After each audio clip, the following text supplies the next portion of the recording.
গঙ্গা জলস্তর কমতে না কমতেই ফের গঙ্গা ভাঙন শুরু হলো মালদার মানিকচকের ভূতনিতে। ভূতনির উত্তর চণ্ডীপুরের কালুটনটোলা এবং দক্ষিণ চণ্ডীপুরের বাগডুকরা এলাকায় সোমবার থেকে শুরু হওয়া এই ব্যাপক ভাঙনের জেরে আতঙ্কিত হয়ে পড়েছে নদী তীরবর্তী এলাকার বাসিন্দারা। তারা ভাঙনের হাত থেকে বাঁচতে ঘরবাড়ি ভেঙে সরে পড়ছেন নিরাপদ আশ্রয়ে।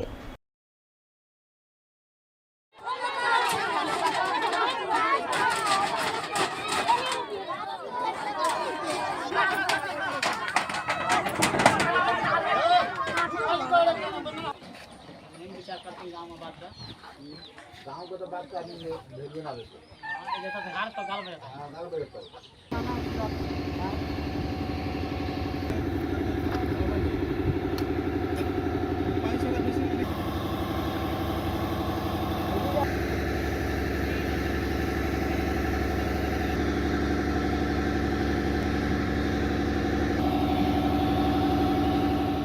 পুলিশ থানার গাড়ি নেই, পরিবর্তে থানা চত্বরে ঘোরাফেরা করছে নৌকা। নৌকাতে চেপে বিভিন্ন এলাকায় টহল দাঁড়িয়ে চালিয়ে আইন শৃঙ্খলা রক্ষার কাজ করছেন পুলিশ কর্মীরা। কখনো আবার তারা এক বুক জল ভেঙে বিভিন্ন কাজ করতে বাধ্য হচ্ছেন, এমনটাই ছবি নজরে এলো মালদার ভূতনি থানায়। কারণ বন্যা জলে বর্তমানে গোটা ভূতনি এলাকা প্লাবিত, জলমগ্ন থানা চত্বর। তাই অগত্যা গাড়ির পরিবর্তে বর্তমানে নৌকা ব্যবহার করছেন পুলিশ কর্মীরা। দেখুন সেই ছবি।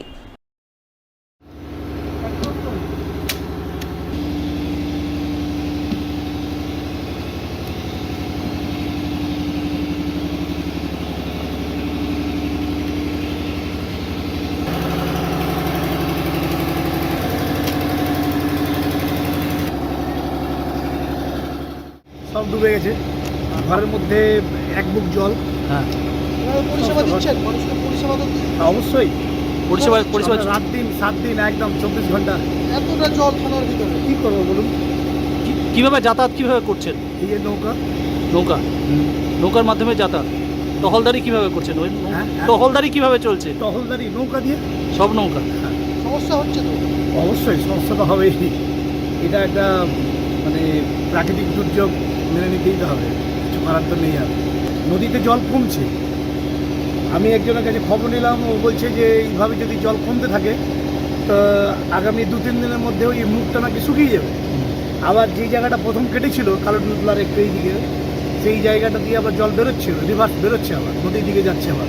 তাহলে আগামী 7 দিনের মধ্যে একটা ভালো একটা ফল আশা করছি। ভিন রাজ্যের 2 দুষ্কৃতী বেআইনি আগ্নেয়াস্ত্র সহ ধরা পড়ল মালদার কালিয়াচক থানা পুলিশের জালে।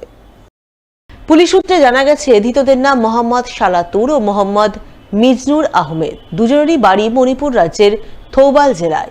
মঙ্গলবার ভোরে তারা কালিয়াচকের ইমাম জাগির এলাকার এক আম বাগানে সন্দেহজনকভাবে ঘোরাঘুরি করছিল। ওই সময় কালিয়াচক থানার পুলিশ বিশেষ সূত্রে খবর পেয়ে তাদের পাকড়াও করে। তল্লাশিতে ধৃতদের হেফাজত থেকে উদ্ধার হয় একটি 7mm পিস্তল, একটি ম্যাগজিন সহ 2 রাউন্ড কার্তুজ। ধৃতরা কোথা থেকে বেআইনি আগ্নেয়াস্ত্র পেল, কেন কালিয়াচকে এসেছিল ইত্যাদি নানান প্রশ্নের উত্তর জানতে এদিনই তাদের 10 দিনের পুলিশি হেফাজত চেয়ে পেশ করা হয় মালদা জেলা আদালতে।